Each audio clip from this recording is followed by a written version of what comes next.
Magnus Carlsen দাবায় তিনি 5 বারের বিশ্ব চ্যাম্পিয়ন।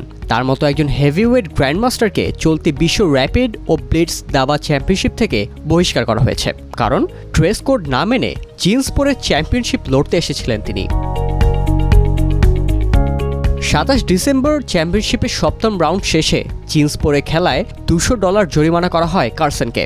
8ম রাউন্ডে আরিয়ান তারির বিপক্ষে জয়ের পর 9ম রাউন্ডে তাকে পোশাক পাল্টানোর জন্য বলা হলেও রাজি হননি তিনি। ফলে ওই রাউন্ডের খেলায় আর রাখা হয়নি তাকে।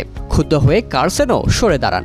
সেই সঙ্গে সোমবার থেকে শুরু হতে যাওয়া ওয়ার্ল্ড ব্লিটজ চ্যাম্পিয়নশিপ থেকেও নিজেকে প্রত্যাহার করে নেন তিনি।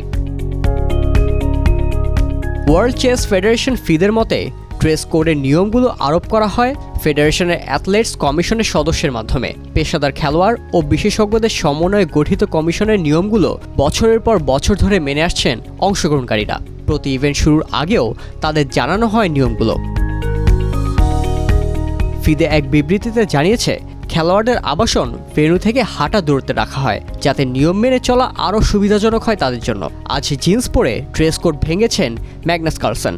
এটি এই ইভেন্টের জন্য দীর্ঘদিন চলে আসা নিয়মের স্পষ্ট লঙ্ঘন। প্রধান বিচারক কার্লসেনকে নিয়ম ভঙ্গের কথা জানিয়ে $200 জরিমানা করেন এবং পোশাক পরিবর্তন করার জন্য অনুরোধ করেছিলেন তাকে।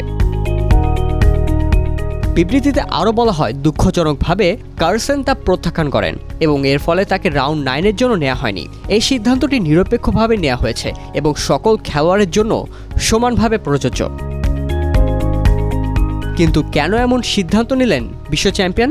এক পডকাস্টে নিজের অবস্থান পরিষ্কার করেন কার্লসেন। জানান, ফিদের ড্রেস কোড নীতিতে তিনি আসলে ক্লান্ত। ব্লিটজের 7 বার চ্যাম্পিয়ন বলেন, খেলার দিন অর্থাৎ 27 ডিসেম্বর আমি বলেছিলাম পরের দিন আমি পোশাক পরিবর্তন করে আসব, কিন্তু তারা আমাকে তৎক্ষণাৎ পাল্টানোর কথা জানায়। পোশাক পরিবর্তন আমার জন্য নীতিগত ব্যাপার, তাই বিষয়টি এত দূর এসে দাঁড়িয়েছে।